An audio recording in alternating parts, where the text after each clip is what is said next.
Hey, what's going on, guys? Welcome to another live edition of the I Am the Possible podcast experience, the place where possibilities become perspective. Guys, welcome into the space and into the place. Today, we are talking about parenting. More specifically, we're talking about how to raise emotionally regulated and economically responsible children. All right. This is going to be a pretty quick one.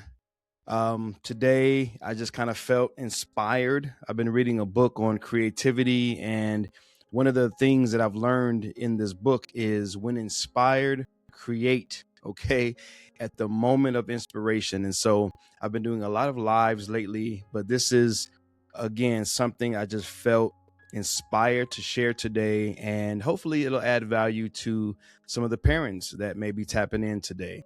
So let me just jump right into it. Today, I'm presenting two things I did to raise four adult children. Now, I've been parenting for 26 years. Again, I have four adult children, and I'm not saying that I'm an expert, a guru, a scientist, any of those weird titles that we sometimes try to give ourselves. I'm just a guy that loves his children, loves his wife, loves humanity, and wants to see people do well. And so that's really the approach that I've always taken in and through any relationship that I have, including that relationship that I had with my children, is just wanting to see them win and wanting to see them do well. And I think when you have that intention, when you begin from that space, when you begin from that place, it sort of conditions you and sets you up to receive revelation, to see things that maybe you normally wouldn't see, maybe take notice of things that maybe you normally wouldn't take notice of, because your intention is, how can I use my life to better the life of this other person? Okay. And so right out the gate, let me share the very first thing that I've done over the last 26 years to really help my children to grow and to develop. And let me just also say really quickly, I've been married equal time. Okay. And I want you to know that although I'm sharing what I've done, this is a partnership. Though my wife isn't on live with me right now, my wife, 100%. This was a partnership. She helped. She was there every step of the way. We were both in and continue to be in our children's life from the moment of conception. Okay. And so we were both always present, always available, always in the home, not only physically available, but emotionally available. And so we were always present. So I just want to kind of lay that groundwork that it's not just a me thing. Dad did everything. This was a partnership. It was my wife and I. And so we raised them. We did this thing together. I'm just kind of saying, from a personal perspective, what I did, what I made sure I did, right? Because we're only really responsible for what we do, right? As we say, change what we can change, right? I'm only responsible for what I can do. Even though my wife and I agreed on many things, I knew that I couldn't force her to do anything. But what I can do as a father, as a husband, as a man, as a leader in my home, is be responsible for what I'm doing. Okay. So right out the gate, and maybe I'm sharing three things, four things. I don't know. Right. I only meant to share two things, but things start to come out. But that was really the position that I operated from. Right. What can I control within me? And how can I position myself? How can I live my life in such a way that positively influences my child? All right. So that was the mindset. I was set on that. So the very first thing that I want to share, and I got some notes in front of me just to help me remember, is I went first.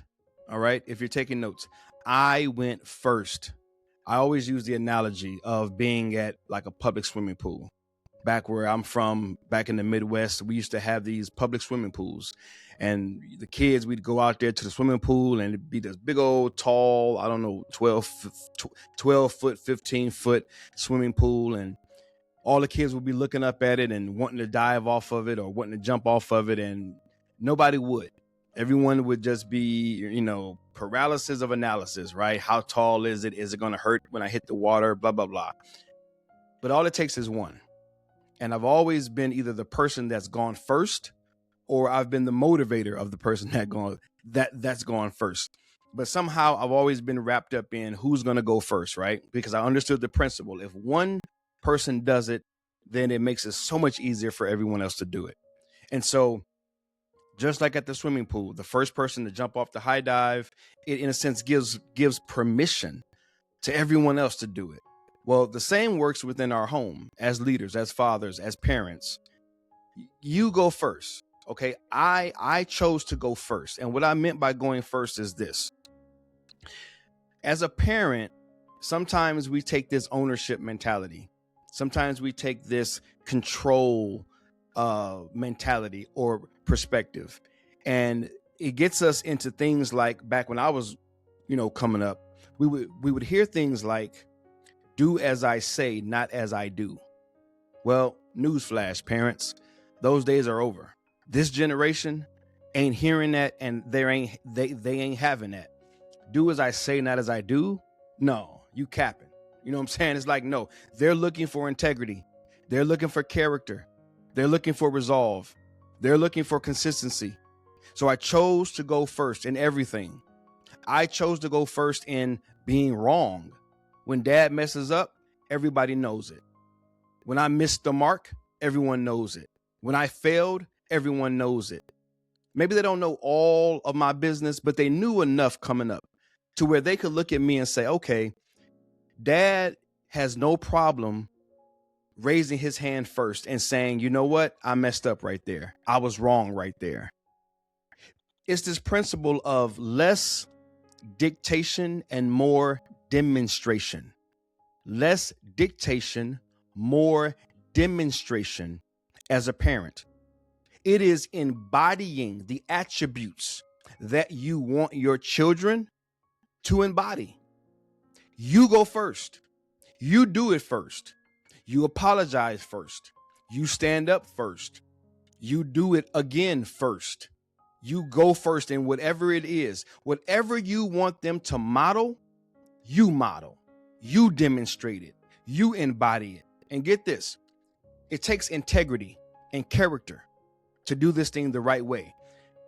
The right way in my mind is I'm doing this because that's who I am. I'm not doing it temporarily to just convince you to do it. And I'm certainly not just using my mouthpiece and trying to dictate to you what to do. I never respected that approach to parenting. Do as I say, not as I do. What is that? You're literally saying, be someone you want me to be, not because you even care enough about that thing to do it yourself. It's really backwards. It's a really backwards way of, I guess, trying to inspire your child or raise your child. But really what it comes down to is dictatorship, control. And I'm going to be talking about another point to that in just a moment. But the very first thing I did, because I said I was going to share two things. The first thing I did was I simply went first.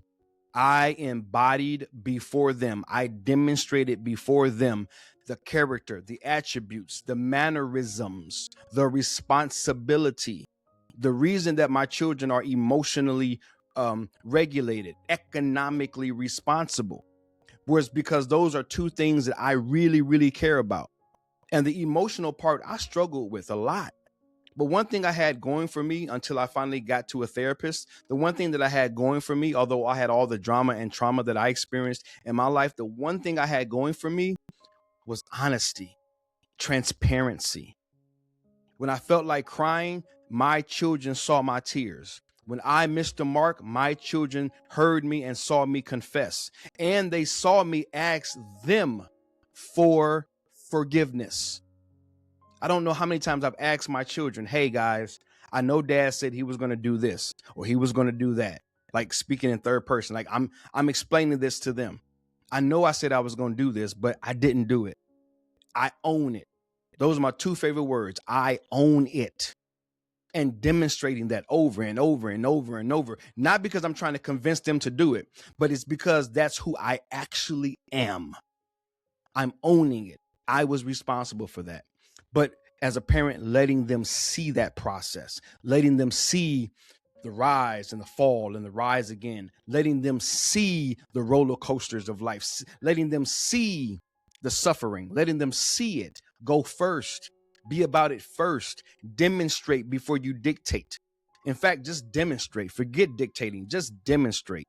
I know as a parent, yes, we gotta guide them and tell them, don't do that, don't touch this, don't touch that. I get that part. But what I'm talking about, and maybe this is more for the teenagers, young adults, it's about having a conversation through what you do, not just with what you say. All right, let me take a look back at my notes, make sure I'm doing well, because I know I'm kind of crunched for time this morning. All right,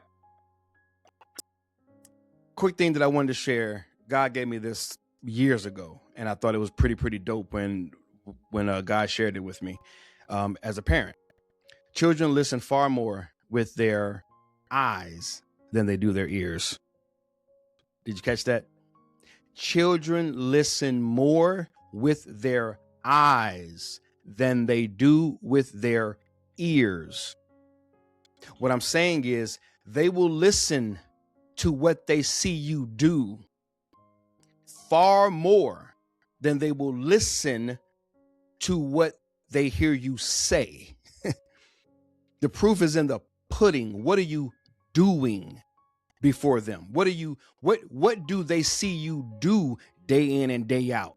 Because they're looking for repetition. They're looking for the pattern. They are looking for the consistency in your life, because that's what informs them of who they should be, of how they should be, of how they should conduct their lives.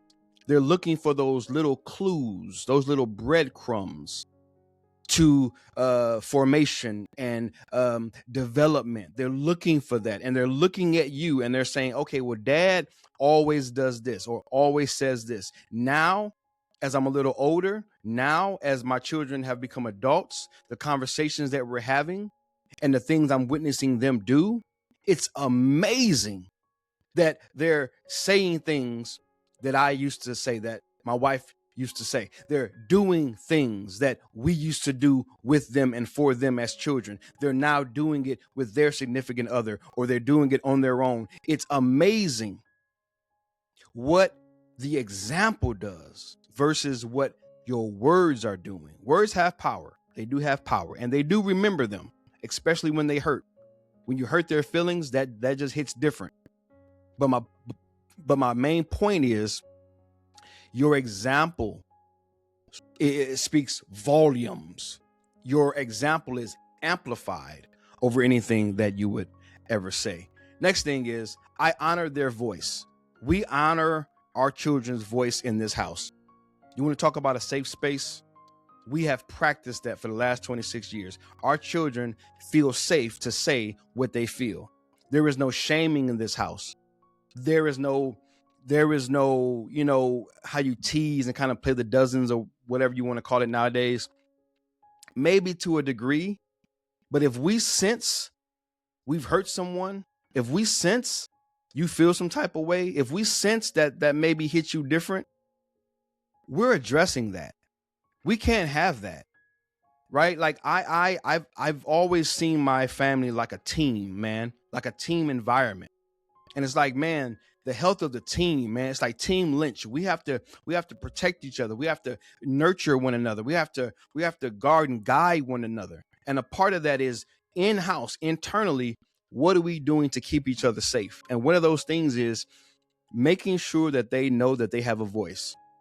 When they speak, we actually listen. We actually lean in, because our children have not only a voice that God's given them, but they have value that God's given them. When they speak, they say some amazing things.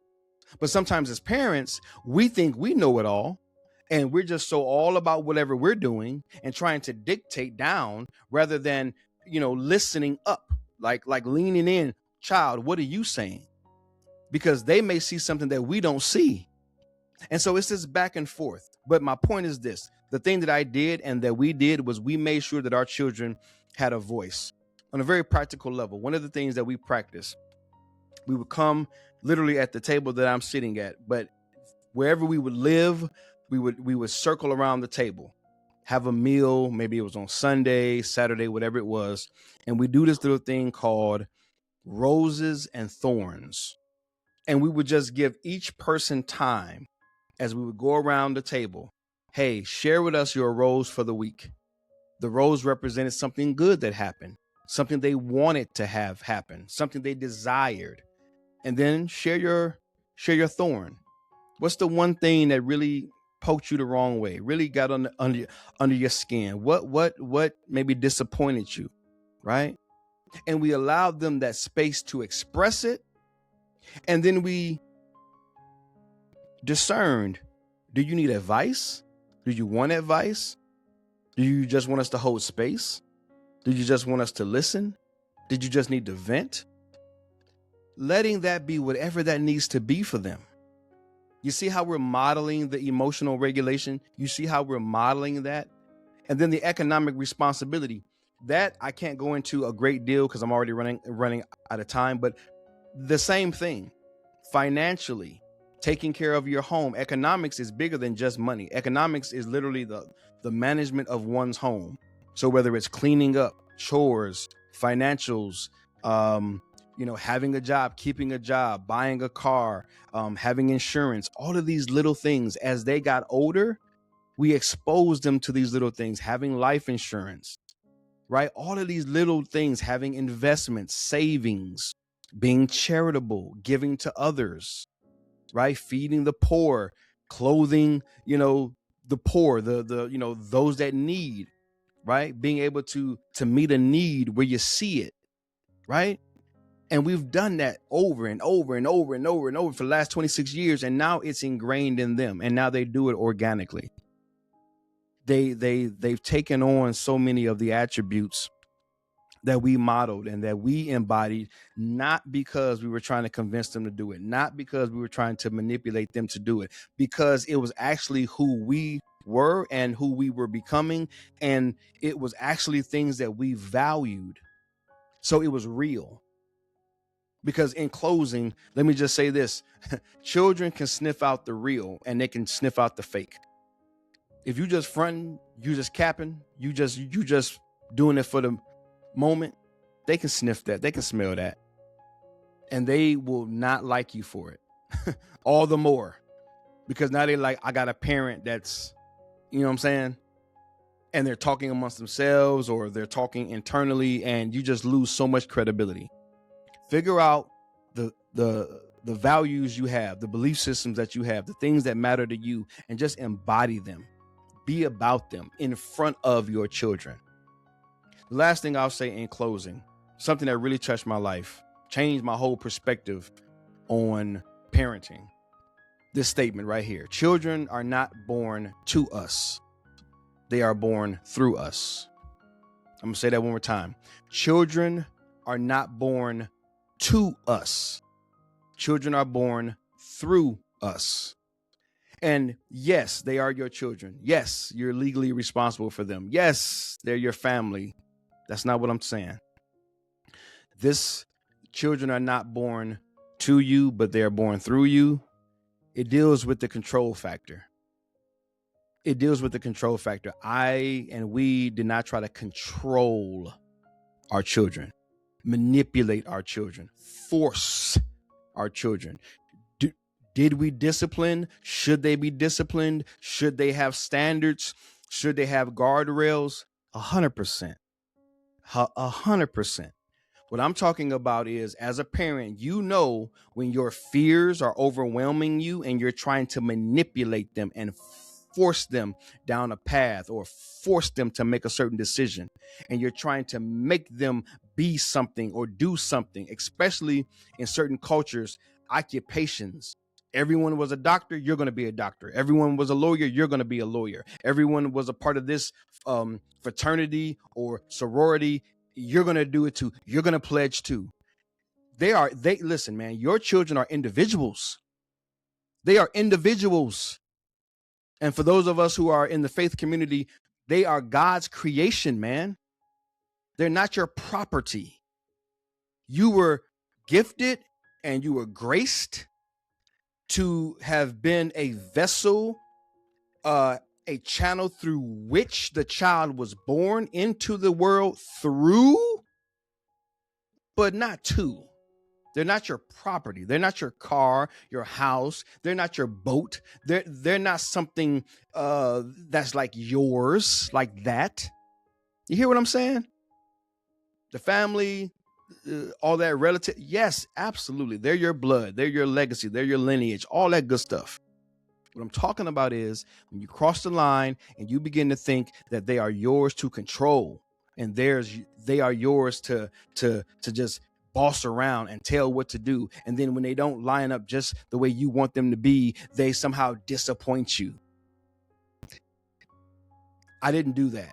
My wife didn't do that. And it worked out pretty well. Worked out pretty doggone well. So I would advise. I can't make you, I can't tell you to do anything, but I would advise to not take that on. And by not taking that on, it relieves you as the parent of so much stress. Because a lot of our stress, a lot of our pulling our hair out, and a lot of our anxiety and overwhelm is because we're trying to control and manipulate another human being. And that's not what they were created for. That's not your role. I hope you hear my heart.